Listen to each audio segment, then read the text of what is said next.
هل ممكن الهوس بحد يخليه يخطفه لإشباع رغباته بس؟ والحقيقة اللي فيه ناس كتير من درجات الهوس دي هما شاذين عن القاعدة. قصتنا النهاردة هتتكلم على كده.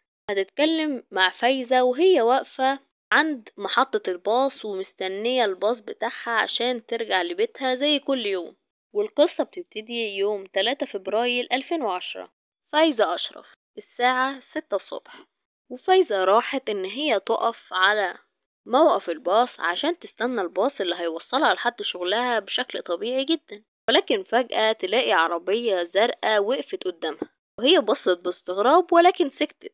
وبعد كده ينزل منها راجل لابس اسود في اسود وشكله ضخم جدا، ومعاه واحد تاني كان قاعد في العربية. والراجل لابس اسود في اسود يرجع ويلف ورا العربية ويفتح الشنطة بتاعتها، وبعد كده يبص في عين فايزة.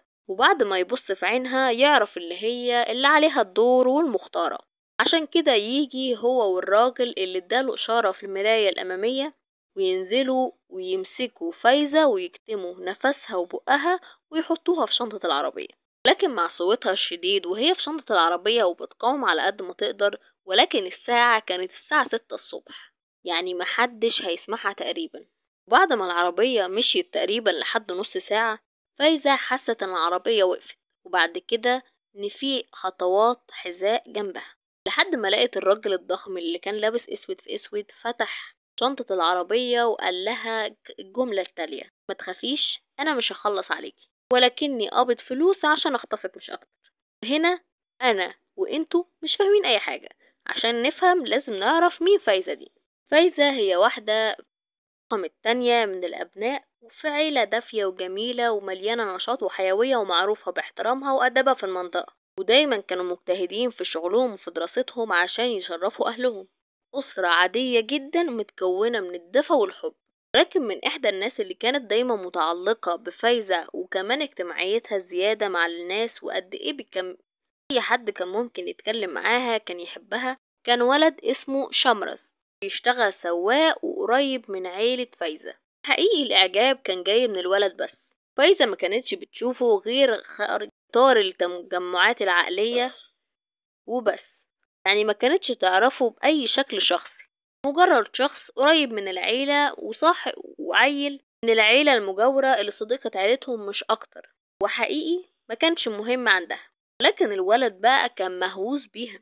الموضوع اتطور ان هو بدأ حرفيا يسأل طوب الارض عشان يجيب تليفونها. بعد ما جاب تليفونها ما بطلش كل يوم رسايل وان يحاول ان هي تهتم بيه زي اقرب الاصدقاء اليه. فايزة في الاول كانت بتاخده على قد عقله، ترد عليه كل مرة بمنتهى الهدوء او كلمة او حتى ايموجي. ولكن بعد كده بدأت تحس بالخطر، ان هو مش متقبل ان هو يكون صديق عادي، لا ده عايز يكون معاه البريمو، ان هي تهتم بيه هو بس. وعرض عليها الارتباط اكتر من مرة، ولكن كل مرة كانت بترفضه بطريقة اشيك من التانية، لحد بينت له ان هو مرفوض تماما، وان الرفض ده كان هو بيترجمها ان هو شيء مستحيل ان هما يرتبطوا. طبعا معرفش ليه اي راجل بيشوف ان ده مستحيل بالنسبة له بيكون اكنه تحدي. وحقيقي حابة اسأل اي رجالة بتتفرج على القصة دي النهاردة، ليه دايما بنشوف في قصص كتير ان لما الراجل بيترفض من البنت او حتى احداث واقعية دايما الراجل بيكون بيجري وراها تاني مع انها رفضته بشكل واضح وصريح، لدرجة ان هو وصل معاه المحاولة معاها لمدة 5 سنين، ولكن هي كان جوابها الرفض. كانت بترفض بكل الاشكال اللي ممكن توصله الجملة ان لا انا مش حباك ومش عايزاك. ولكن هو بقى عاند عليها اكتر، قالها ان هو هيروح يطلبها من اهلها. في الوقت ده هي حست بالخطر اكتر واكتر قد ما هي عشان كده تبدأ تكلم مع اصدقائها في الفكرة الجدية ان هي عايزة تغير اسمها في البطاقة ورقم تليفونها عشان ما يعرفش عنها اي حاجة. ودي كل قصة تاريخ فايزة. نرجع تاني وفايزة متلقحة في شنطة العربية الزرقاء. بعد ما سمعت الكلمتين دول تيقنت ان في حاجة غلط، عشان كده اول ما قفل عليها تاني حاولت ان هي تجيب التليفون اللي كان محطوط في جيبها اللي ورا. بعد معافرة وتعب شديد عرفت تتصل على الطوارئ اللي هو النجدة. والمكالمة دي بالظبط وقتها استمرت 30 دقيقة كاملين، بدأت الساعة 6:44 صباحا واتقطعت او انتهت الساعة 7:22، والمكالمة كانت محتواها كالآتي: بدأت الشخص اللي قدامها يسألها هي مين وفين وإيه حالة الطوارئ اللي هي فيها، وهي بدأت تشرح له كل حاجة حصلتها من أول الساعة 6 الصبح وهي واقفة في موقف الباصات وكانت مستنية لحد شغلها، وبعد كده في واحد جيب عربية زرقاء ورماها في الشنطة هي وواحد صاحبه، وبعد كده قال لها كذا، وهم رايحين دلوقتي في مكان هي متعرفوش. وعايزة أقول لكم إن كل الأسئلة دي ما كانتش ضرورية بشكل كافي عشان هم يتحددوا موقعها، مع ان المكالمة قعدت وقت ازيد من المعتاد في حالة الطوارئ. يعني طبيعي جدا كانوا يعرفوا اللوكيشن بتاعها، ولكن ما حصلش. وبعد كده المكالمة تتقطع، لكن فايزة ما تهداش وتكلمهم تاني وهي بتعد تقريبا انفاسها الاخيرة قبل ما يغمى عليها، لان الاكسجين اللي كان في شنطة العربية كان قليل جدا. ولكن ترد عليها سيدة المسؤولة على الطوارئ وتسألها سؤال: انتي متأكدة انتي متعرفيش انتوا رايحين فين؟ هي تحلف لها ان هي فعلا مش قادرة تتنفس وان هي متعرفش، ولكن كل اللي تعرفه ان الراجل ده مدفوع له فلوس عشان ياخدها. هي تسألها بمنتهى البرود وتقول لها: متأكدة ان انت متعرفيش انتوا رايحين فين؟ طب ما تعرفيش مين اللي دافع له؟ اكيد لو كانت تعرفه ما كانش هيكلمتك.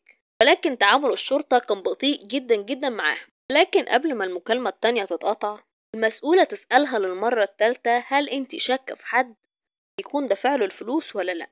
وساعتها فايزة تيجي في دماغها الولد اللي كان مهووس بيها، عشان كده تقول لها واحد كان صديق العائلة وهو شغال سواق وأكبر مني شوية وعينه ملونة وطويل ورفيع، بشرته قمحية، بيتعاطى الممنوعات، وقبل كده جرح شخص جرح عميق، يعني كمان عنده سوابق. يبدأوا ساعتها رجال الشرطة تبدأ تدور في البيانات اللي عندها للي عندهم سابقات، ويطلعوا فعلا تاريخ الولد ده كله، ان هو تم سجنه في 2002 بسبب الطعنة اللي قالت عليها فايزة. في الوقت ده برضو لسه المكالمة التانية شغالة. الست بتاعت الطوارئ ترد على فايزة وتسألها للمرة الخامسة: انتوا ما تعرفوش انتوا رايحين فين؟ تقول لها ان هي متعرفش، ولكن دماغها فعلا بدأت توجعها لان ضربها على دماغها كذا مرة. كل اللي فاهماه ان في الطريق مرة يسرع ومرة يقلل. وبعد كده الست من الطوارئ تبدأ تسألها سؤال كمان. في الوقت ده هما بيجروا البحث عن الراجل اللي هي كانت شاكة فيه، وتقول لها: هو انت تليفونك فيه شحن كتير؟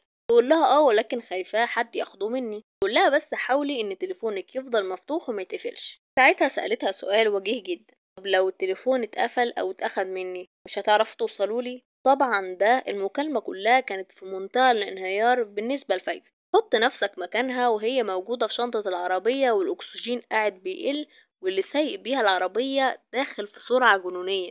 ولكن السيدة بتاعة الطوارئ طمنتها وقالت لها: عادي، احنا نقدر برضو نوصلك، بتطمنها يعني. وفعلا ألفت معاها المكالمة وهي بتقول لها ان انا ايدي بدأت ان انا محسش بيها، وان راسها بتوجعها اكتر فاكتر، لكن قالت لها ان ده طبيعي من قلة الأكسجين وان احنا هنوصل لها ايا يكن. في الوقت ده بدأت ان هي تقول لها ان هي مش حاسة في بعض الأجزاء في جسمها، وان هي وشها بدأ يتجمد وان نفسها بدأ بيقل. عشان سيدة الطوارئ ما كانش في ايدها اي حاجة غير ان هي تطمنها، لان رجال الشرطة بتبقى تبحث على عنوان الGPS بتاع التليفون بتاعها. فطمنتها وبدأت ان هي تلهيها عن افكارها وتاخد معلومات اكتر عن الولد اللي هي جابت اسمه. قالت لها: طب انتي علاقتك ايه بالراجل ده؟ قالت لها ان هي علاقة رفاقة عيلتين ببعض، ولكني عمره ما قابلته بشكل شخصي. تخيلوا الهوس ده كله وعمرها ما قابلته فيس تو فيس. وبعد كده فايزة يتقفل منها التليفون وتنقطع المكالمة بينها وبين سيدة الطوارئ. ولكن سيدة الطوارئ عرفت تتصل للمرة الثالثة على نفس التليفون، ولكن أول ما فايزة ردت كانت نفسها تقريبا شبه مقطوع، وقالت 3 كلمات بس: أنا خايفة، وقف العربية، أنا خايفة. ويمكن دي آخر 3 كلمات قالتها في حياتها كلها. ولكن السؤال اللي كان مجنن الناس كلها إن إزاي 30 دقيقة معرفتوش توصلوا للبنت. وفي الوقت ده رجال الشرطة تعقبت آخر مكان قبل التليفون ما يفصل، ولكن ما عرفوش يوصلوا لحاجة. ولكن في خلال المكالمة اللي كانت هي والبنت بيتناقشوا فيها قدروا يوصلوا لمعلومات الولد كلها، عنوانه ورقم تليفونه. على طول رجال الشرطة تبدأ تروح للولد في بيته، وأول ما يفتح ويعرف إن فايزة مخطوفة يبدأ يتوتر ويحزن بشكل غريب. لما الشرطة تسأله سؤال واحد بس: ايه علاقتك بفايزة؟ ويرد عليهم إن هما الاتنين كانوا مقربين جدا من بعض، وإن هما كانوا على وش جواز، ولكن عيلتهم رفضت بسبب الطبقات الاجتماعية المختلفة. مع إن القصة جميلة جدا ومحبوكة جدا، إلا إن رجال الشرطة ما صدقتهوش بربع جنيه، لأن كمان كانوا واخدين مكالمة فايزة في عين الاعتبار لما حكت كل القصة اللي كانت بينها وبين فايز، إن هي ما قابلتوش حتى بشكل شخصي. بعد 5 أيام بالظبط، مع عدم تعاون الراجل ده في أي معلومة مهمة على فايزة، قررت الشرطة إن هي تسجنه، وفضل مسجون ل3 أسابيع كاملة، مش راضي يقول أي حاجة ولا يعترف بأي شيء. وفي الوقت ده رجال الشرطة كانت بتحلل الكاميرات الموجود في موقف الباصات عشان تعرف خط سير فايزة، ولكن كل الاحتمالات اللي الشرطة كانت بتحطها ما كانوش بيلاقوا أي حد فيها. فيا ترى فايزة راحت فين وحصل لها ايه؟ لحد رجال الشرطة كانت آخر احتمال إن هي ممكن تكون محجوزة في إحدى الكهوف، لكن بعد ما شافت الموضوع كويس لقت خصلة شعر بس في المكان اللي هي كانت محجوزة فيه قبل كده. طبعا بسبب الوقت اللي أخدوه رجال الشرطة في حل قضية زي كده، بدأت الناس تحط تخيلاتها المريضة، اللي يقول إن فايزة خطفت نفسها بنفسها وإن هي عاملة مقلب عشان الريتش في وقتها، أو إن حتى إن هي متفقة مع الراجل ده وبتعمل مقلب في رجال الشرطة، أو إن هي خرجت برا البلد لدرجة إن في ناس قالوا إن هم قابلوها برا البلد. لحد ما رجال الشرطة بعيد عن كلام الناس بدأت إن هي تخلص تحقيقاتها وتجيب بيانات تليفون فايزة في الوقت قبل ما يتفصل مع التليفونات اللي كانت موجودة في نفس الوقت اللي هي اتصلت فيه وكانوا حواليها، معنى تتبع من تليفون تاني، لحد ما وصلوا لواحد ضخم البنيان واسمه أبيضاني وعمره 25 سنة، ورجل باين إن هو غامض. في الوقت ده كانوا بيحققوا معاه بعد ما تم التحفظ عليه من بيته، إن هو كان أقرب المواصفات اللي قالتها فايزة عن الشخص اللي خطفها. ولكن أول ما مسكوا الراجل ده اللي هنسميه مثلا الراجل الضخم أو الراجل الغامض، بدأ يقول لهم إن هو ما يعرفش عن فايزة حاجة ولا الراجل المهووس ده أي حاجة، ونقدر نقول إن هو مرضاش إن هو يعترف بأي حاجة. عشان كده بدأت رجال الشرطة تعرف عن شخصيته أكتر من صحابه في الشغل، والشغل أكد أكتر من مرة إن في الوقت اللي اختفت فيه فايزة فعلا الراجل الغامض ده ما كانش بيروح الشغل، وكان أخد أجازة في الوقت ده. عشان كده بدأوا يضغطوا على الاتنين اللي موجودين معاهم. طب الراجل الغامض ده كان حياته عاملة ازاي عشان نقدر نحللها كويس؟ الراجل ده كان عنده ضيقة مالية، وبسبب ان هو كان بيلعب ألعاب الورق اللي بفلوس المحرمة في ديننا، وكمان كان متعود ان هو يشرب انواع غريبة. طبعا كان عنده قواضي كتير جدا لانه كان اخد دين من اكتر من كذا واحد، ولكن كان متهرب من الاحكام اللي كانت عليه. عشان كده رجال الشرطة بدأت تخش له من المخرج ده وتقول له ان احنا ممكن نخفف العقوبات اللي عليك لو انت ساعدتنا في اللي احنا نلاقي فايزة وانك تعترف، او تقول على الاقل اللي عندك. ولعبوا على حالة نفسية كده ان الراجل المهووس قرب يعترف، ولو هو اعترف قبلك فانت بالتالي اللي هتكون في بوز المدفع وهتاخد كل الاحكام لوحدك. وبعد 3 أسابيع من اختفاء فايزة ياخدهم الراجل الغامض المكان اللي كان حاطط فيه فايزة. كانت مخطوفة في بيت تحت الأرض محدش يعرف عنه أي حاجة، لأنه كان معمول للحماية من الزلازل والبراكين. في الوقت وهم رايحين يبدأ الراجل الغامض يعترف للشرطة قصته ايه من أولها، وازاي اتعرف على الراجل المهووس ده. ان الراجل الغامض كان زي اي راجل وشغله كان في البنزيمة، وشاف الراجل المهووس بيجي اكتر من مرة ودايما بيحرب ان هو يتكلم معاه، لدرجة ان الراجل المهووس بقى بيسأل عليه لو هو كان غايب في شغله في البنزيمة. والراجل الغامض كان دايما بيواجه مشكلة مع الراجل المهووس ده وما كانش متقبله بأي شكل، كان شايف دايما ان هو غريب الأطوار. ولكن بدأوا أصدقاء بشكل إجباري، لأن الراجل المهووس كان عايش علاقة صداقة مع الراجل الغامض بشكل غريب، وده تحت غصب الراجل الغامض. لحد ما في يوم وهم قاعدين الراجل الغامض قاعد مع الراجل المهووس عشان عازمه على أكل، يقوله هو أنا ممكن أطلب منك طلب؟ وقال له اتفضل. قال له أنا عايزك تخطف حبيبتي عشان نتجوز بعدها. وهنا ده يتفاجئ ويقول له لا أنا مستحيل أعمل كده، ولكن يعرض عليه مبلغ مالي كبير يسد بيه جزء من ديونه اللي كان بيعملها. طبعا المبلغ ده يغريه جدا ويوافق على الموضوع. وان الراجل المهووس قال له طمن ان دي مش جريمة ولا حاجة، احنا بس هناخد فايزة بطريقة تخضها وترعبها، نعلمها الأدب وبعد كده نرجعها تاني لبيتها، عشان بعد كده تسمع كلامي في أدق التفاصيل. وبس إن هو خطط إن هو يعلمها الأدب بالطريقة الجاية، منها إن هو يخليها متوحدة، معنى يأثر عليها نفسيا. إن هو كمان كان عايز يعودها على المواد المخدرة عشان تبقى خاتم في صباعه. ما هي قالت لأ بقى. قال لهم إن بعد كده فعلا هو اتفق معاهم على الخطة دي، وفعلا حصل السيناريو اللي قلتلكم عليه في أول القصة. وبعد كده فعلا يحطها في شنطة العربية وهو ماشي، ولكن هو كان بيشرب مواد كتير جدا زي المنشطات عشان تعمله فورمة كويسة في الجيم. فعشان هو كان موقف المواد دي بقاله 3 شهور لأنه ما كانش معاه الفلوس بتاعتها، بدأ يجيله هلاوس زي إن هو ما كانش بيشوف كويس، إن هو بقى بينسى أجزاء كبيرة جدا، لدرجة إن هو بعد ما حطها في الشنطة ومشي شوية حس إن في حبة خبطات في شنطة العربية، وراح فتحها يتفاجئ إن هي في جواها. بعد كده افتكر وقال لها إن أنا مش هعملك حاجة، أنا بس قابض فلوس عشان أخطفك. ووقتها فعلا هي ضربته وجريت وحاولت تهرب، عشان بعد كده يقرر إن هو مش هيعمل لها حاجة زي ما هو اتفق مع الرجل الغامض، ولكن لازم يتفق معاه على حاجة الأول. عشان كده بدأ ياخدها البيت مهجور جدا عن السكن.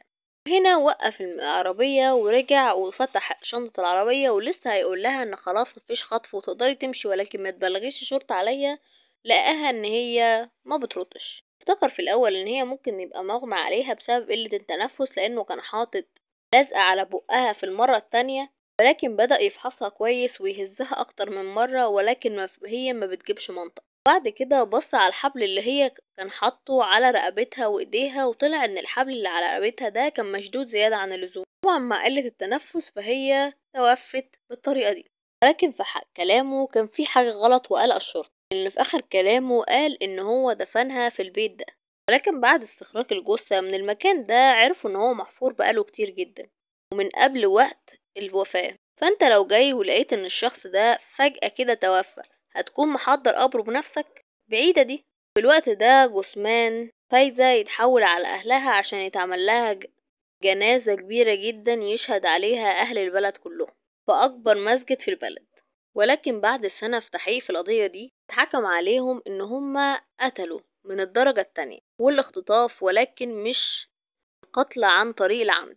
لو وصلت المرحلة دي معايا فشكرا جدا ان انت كملت لحد اخر الفيديو، وما تنساش تكون حاطط لايك وتشير الفيديو عشان دي قصة مهمة جدا ورسالة لكل بنت وكل شاب.